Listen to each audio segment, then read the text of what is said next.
বিমানবন্দর থেকে নেমে যেই সড়কটিতে এসে তারেক রহমান উঠবেন সেই পয়েন্টটিতে আমি এখন আছি। পুরো এলাকাটিতে সেনাবাহিনীর সদস্যরা, বিজিবির সদস্যরা এবং আইনশৃঙ্খলা রক্ষাকারী বাহিনীর সদস্য যারাই আছেন তারাই কিন্তু পুরো এলাকাটি নিয়ন্ত্রণ নিয়েছেন।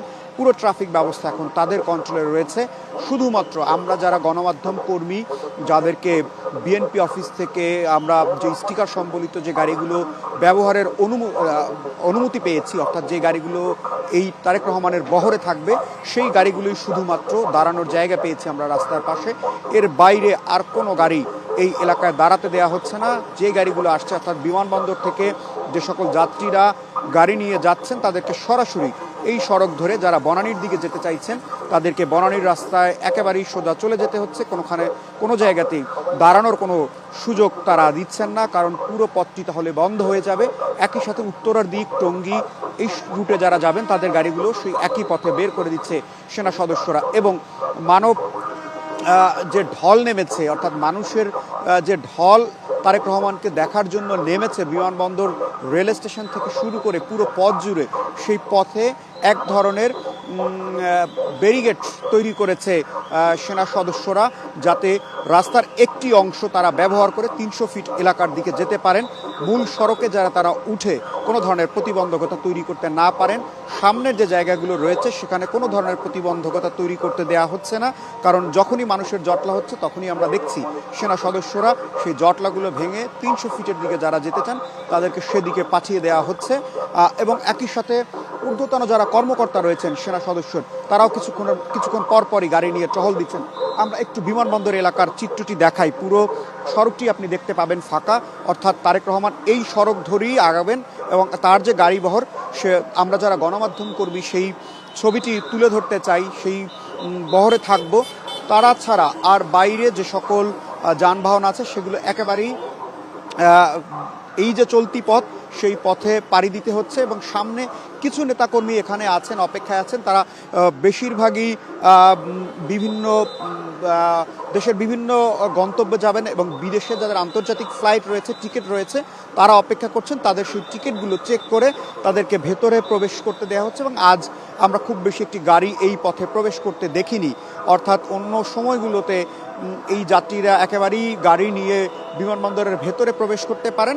সেই ক্ষেত্রে আজ গাড়ি তল্লাশি থেকে শুরু করে নানা জটিলতা এখানে যেহেতু তৈরি হচ্ছে, সে কারণে এই পথটুকু যারা বিমান যাত্রী আসছেন তাদেরকে পায়ে হেঁটে যেতে হচ্ছে। সে কারণেই এখানে একটি ভিড় আমরা দেখতে পাচ্ছি। একই সাথে কিছুক্ষণ পরপরই যারা এই যাত্রী বেশে ভেতরে ঢুকতে পারছেন তারা ওখানে গিয়ে অপেক্ষা করছেন যে যদি একটু তারেক রহমানকে দেখতে পারেন, এরকম একটি আশা। কিন্তু তারেক রহমানকে বহনকারী যে বিমান, বাংলাদেশ বিমানের যে নিয়মিত ফ্লাইট, সেই ফ্লাইটটি এখন পর্যন্ত হজরত শাহজালাল আন্তর্জাতিক বিমানবন্দরে পৌঁছায়নি। আমরা সেই চিত্র, অর্থাৎ হজরত শাহজালাল আন্তর্জাতিক বিমানবন্দরের যে এলাকা, তার ভেতরে প্রবেশ করলেই আমরা সেই ছবিটিও নিশ্চয়ই চ্যানেল ওয়ানের পর্দায় দেখতে পাবো। কারণ আমাদের দুই সহকর্মী মনির মিল্লাত আছেন বাউনিয়া বেরিবাদ এলাকায়, অর্থাৎ যে এলাকাটা দিয়ে রানওয়ে ছুঁয়ে বিমান প্রবেশ করবে এই হজরত শাহজালাল আন্তর্জাতিক বিমানবন্দরে। এবং একই সাথে সহকর্মী নয়নাদিত্য রয়েছেন। আমরা তাদের মাধ্যমে নিশ্চয়ই তারেক রহমানকে বহনকারী যে সেই ফ্লাইট তার নেমে আসা, এবং সহকর্মী রহিম রুমন রয়েছেন ভিআইপি গেট এলাকায়, যেই গেট দিয়ে তারেক রহমান বাইরে বেরিয়ে আসবেন। পুরো পথটি আসলে আমরা সেভাবে, যেহেতু দীর্ঘ 17 বছর পরে তারেক রহমান দেশে ফিরছেন, দেশে দলীয় নেতাকর্মী থেকে শুরু করে দেশের মানুষের উচ্ছ্বাস রয়েছে।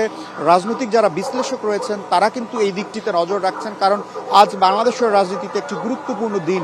দীর্ঘ সময় পরে তারেক রহমান দেশে ফিরতে পারছেন।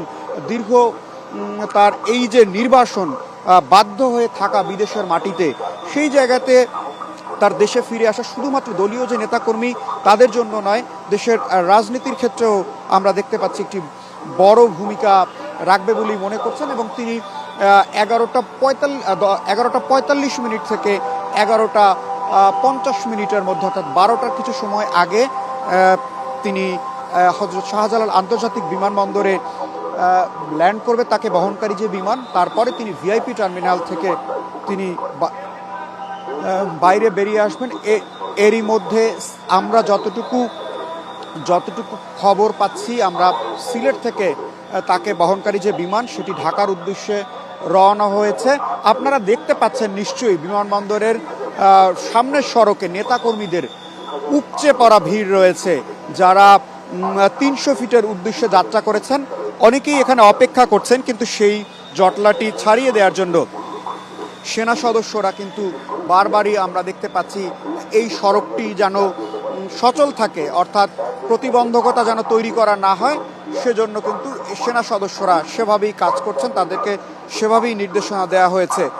এবং এই পথে পুরো পথটি যখন অতিক্রম করে তিনি 300 ফিট এলাকায় যাবেন, সেখানে কিন্তু এরই মধ্যে হাজার হাজার নেতাকর্মী তারা অপেক্ষায় আছেন। আমরা দেখতে পাচ্ছি একটি গাড়ি সড়কের মাঝখানে ঢুকে গেছে, সেনা সদস্যরা সেই গাড়িটিকে সরিয়ে দেওয়ার চেষ্টা করছেন, অর্থাৎ অনেকেই আসছেন নেতাকর্মীরা সাউন্ড বক্স সম্বলিত খোলা পিক নিয়ে, কিন্তু এগুলো আসলে যখন তারেক রহমানকে বহনকারী গাড়িবহর এই পথ দিয়ে 300 ফিটের উদ্দেশ্যে যাবে, তখন সেই গাড়ির যে গতি থাকবে সেখানে এই খোলা কোনো ধরনের পিক তারা বহরে থাকতে দিচ্ছেন না, যে কোনো ধরনের অপ্রীতিকর অনাকাঙ্ক্ষিত পরিস্থিতি যাতে তৈরি না হয়। এবং আমরা নিরাপত্তার বিষয়টি দেখছিলাম যে সকাল থেকেই সেনা সদস্যরা থেকে শুরু করে বিজিবি, পুলিশ, আনসার, সব বাহিনীর র্যাবের সদস্য সবাই মিলেই আসলে পরিস্থিতিটিকে যেন সামাল দেয়া যায় সেই ব্যবস্থা তারা করছেন। এবং এখনও দলে দলে নেতাকর্মী, হাজার হাজার নেতাকর্মী এই পথ পাড়ি দিয়ে যাচ্ছেন।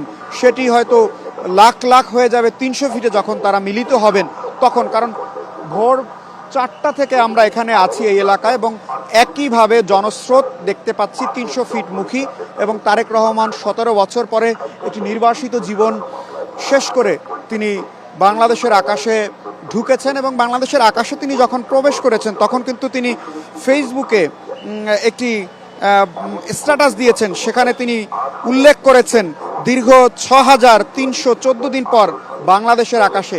নিশ্চয়ই দলীয় যারা নেতাকর্মী আছেন তাদের জন্য এটি একটি আবেগ ঘন বিষয়, যে একেবারে দিনক্ষণ উল্লেখ করে তিনি এই বিষয়টি তুলে ধরেছেন যে এত দীর্ঘ সময় তাকে এই বাংলাদেশ থেকে দূরে থাকতে হয়েছে, এবং বাংলাদেশের আকাশে প্রবেশ করার পরেই তিনি বিমানে থেকেই তিনি সেই স্ট্যাটাসটি হয়তো দিয়েছেন যে দীর্ঘ 6314 দিন পর বাংলাদেশের আকাশে তিনি প্রবেশ করেছেন। আর কিছু সময়ের অপেক্ষা, খুব বেশি একটি সময় হিমেল নেই, 11টা 20 মিনিট, আর খুব সম্ভবত 30 মিনিটের ভেতরেই তিনি হজরত শাহজালাল আন্তর্জাতিক বিমানবন্দরে ল্যান্ড করবেন। তাকে বহনকারী যে বিমান সেটি ল্যান্ড করার পরে তিনি ভিআইপি টার্মিনালে নেমে তারপরে তিনি ঢাকার যেই তার চিরচেনা আবাসস্থল, সেই আবাসস্থলে তিনি ফিরবেন, তিনি তার মায়ের কাছে ফিরবেন। এবং বিএনপির স্থায়ী কমিটির যারা সদস্য রয়েছেন, দলের সিনিয়র যারা নেতা রয়েছেন, দলের স্থায়ী কমিটির সদস্যরা এরই মধ্যে তাকে তার এই যে ফিরে আসা, এই ফিরে আসায় দলের নেতাকর্মীরা উচ্ছ্বসিত, এবং সিনিয়র যারা নেতা রয়েছেন তারা তাকে কিন্তু এই বিমানবন্দর থেকে তাকে তাকে রিসিভ করার জন্য এরই মধ্যে বিমানবন্দর এলাকায় এসেছেন। এবং বিমানবন্দর এলাকায় ভেতরের যে খবর আমরা পাচ্ছি তাতে একেবারেই নিরাপত্তার চাদরে বিমানবন্দর এলাকা ঘিরে ফেলা হয়েছে। শুধুমাত্র সরকারের পক্ষ থেকে আইন শৃঙ্খলা রক্ষাকারী বাহিনী নয়, এর বাইরেও দলের পক্ষ থেকেও কিন্তু নিরাপত্তা জোরদার করা হয়েছে। কিন্তু বারবারই ঘুরে আসছে যে তারেক রহমানের নিরাপত্তা আসলে কতটুকু জোরদার করা হয়েছে, কারণ জুলাই অভ্যুত্থানের পরে যখন তিনি দেশে ফিরবেন ভেবেছিলেন তখন কিন্তু একটি দীর্ঘ সময় লেগে গেল যে তিনি দেশে ফিরতে পারছেন না, নানা জটিলতা রয়েছে। সেখানে সব থেকে বড় বিষয়টি উঠে আসে যে তারেক রহমানের নিরাপত্তার বিষয়টি। গত কয়েকদিনে বড় বড় কিছু ঘটনা বাংলাদেশে ঘটেছে। ইনকলাব মঞ্চের মুখপাত্র ওসমান হাদিকে প্রকাশ্য দিবালোকে গুলি করে হত্যা করা হয়েছে। গতকাল রাতেও ককটেল বিস্ফোরণে একজন মোটর মেকানিক, একেবারেই নিরীহ এক তরুণ, তিনি মারা গেছেন। তার সেই ক্ষতবিক্ষত দেহ আমরা দেখেছি গতকাল রাতে মগবাজার ফ্লাইওভারের উপর থেকে ককটেল ছুঁড়ে তার একেবারেই সেই ছোড়া ককটেলটি তার মাথায় পড়ে এবং তিনি ঘটনাস্থলেই নিহত হয়েছেন। সামগ্রিকভাবে আইন শৃঙ্খলা পরিস্থিতি নিয়ে এক ধরনের প্রশ্ন উঠেছে, জনমনে আতঙ্ক রয়েছে। বিএনপির পক্ষ থেকে এটি বারবার সামনে নিয়ে আসা হয়েছে যে তারেক রহমানের নিরাপত্তার বিষয়টি আসলে কি হবে। সেই বিষয়গুলোকে ঘিরে সরকারের পক্ষ থেকে যে ধরনের প্রস্তুতি আমরা কথা শুনেছি এবং একই সাথে দলের পক্ষ থেকেও এই বিষয়গুলোকে কিন্তু আমলে নেওয়া হয়েছে। এবং যারা এখানে এসেছেন তাদের কথা আপনি জানতে চেয়েছিলেন, তারা বলছেন যে দীর্ঘ সময় পরে তারেক রহমান বাংলাদেশে ফিরে এসেছে, এটি একটি গণতান্ত্রিক লড়াইয়ের সফলতা। দলের জন্য তো অবশ্যই, দেশের জন্য একটি বড় ভূমিকা রাখবে। 12ই ফেব্রুয়ারি নির্বাচনের জন্য তফসিল ঘোষণা এরই মধ্যে হয়ে গেছে। বিভিন্ন জায়গাতে বিএনপির পক্ষ থেকে এরই মধ্যে 250-রও বেশি আসনে প্রার্থী ঘোষণা হয়ে গেছে এবং জোটের প্রার্থীদেরও আমরা দেখেছি যাদের সাথে সমঝোতা হচ্ছে তাদের সেখানে প্রার্থীতা পরিবর্তন করা হচ্ছে, কোনো কোনো জায়গাতে প্রার্থী দেওয়া হচ্ছে। অর্থাৎ নির্বাচনমুখী একটি অবস্থার মধ্যে তারেক রহমান এমন একটি সময় বাংলাদেশে ফিরলেন যেই সময় এটি একটি তুরুপের তাস হিসেবে কাজ করবে বলেই মনে করেন দলের নেতাকর্মীরা। এবং দূর দূরান্ত থেকে নেতাকর্মীরা কিন্তু বাংলাদেশে ঢাকায় এসেছেন।